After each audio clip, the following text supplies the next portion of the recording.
ജനാധിപത്യ രാജ്യങ്ങളിൽ ജനാധിപത്യ സംരക്ഷണത്തിന്റെ നാലാം തൂണാണ് മാധ്യമങ്ങൾ.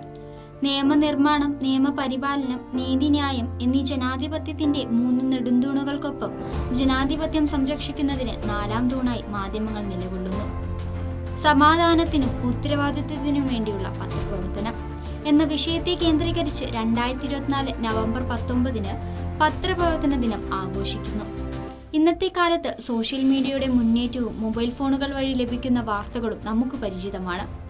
ലോകമെമ്പാടുമുള്ള സമൂഹങ്ങളെ രൂപപ്പെടുത്തുന്നതിൽ പത്രപ്രവർത്തകരും മാധ്യമങ്ങളും വഹിക്കുന്ന നിർണായക പങ്കിനെ തിരിച്ചറിയുന്നതിനു വേണ്ടിയുള്ള ദിവസം കൂടിയാണ്. ഒട്ടുമിക്ക രാജ്യങ്ങളിലും ജനാധിപത്യ സംരക്ഷണത്തിന്റെയും മനുഷ്യാവകാശത്തിന്റെയും നെടുന്തൂണായാണ് മാധ്യമങ്ങൾ പ്രവർത്തിക്കുന്നത്.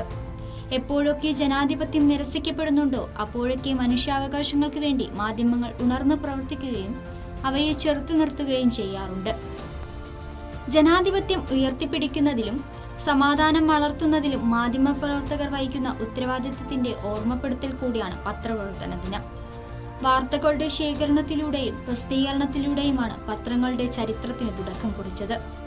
17-ാം നൂറ്റാണ്ടിൽ ഇംഗ്ലണ്ടിലാണ് ആദ്യമായി ദിനപത്ര വിതരണം ചെയ്യപ്പെട്ടത്. 1920കളിലാണ് ആധുനിക പത്രപ്രവർത്തനത്തിന്റെ തുടക്കം. ഇന്ത്യയിലെ മാധ്യമങ്ങളുടെയും പത്രപ്രവർത്തനങ്ങളുടെയും പ്രവർത്തനങ്ങൾ നിയന്ത്രിക്കാൻ സർക്കാരിന് മേൽ അധികാരമുള്ള ലോകത്തിലെ ഏക സ്ഥാപനമാണ് പ്രസ് കൗൺസിൽ.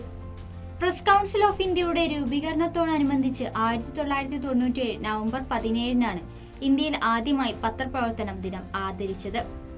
മാധ്യമങ്ങൾ സ്വതന്ത്രമായും ധാർമ്മികമായി പ്രവർത്തിക്കുന്നു എന്ന് ഉറപ്പാക്കാൻ 1966 പ്രസ് കൗൺസിൽ സ്ഥാപിതമായി. പൗരന്മാർക്കിടയിൽ ഐക്യം, സമാധാനം, സാഹോദര്യം എന്നിവ പ്രചരിപ്പിക്കുന്നതിൽ മാധ്യമങ്ങൾ വഹിക്കുന്ന പങ്ക് വളരെ വലുതാണ്.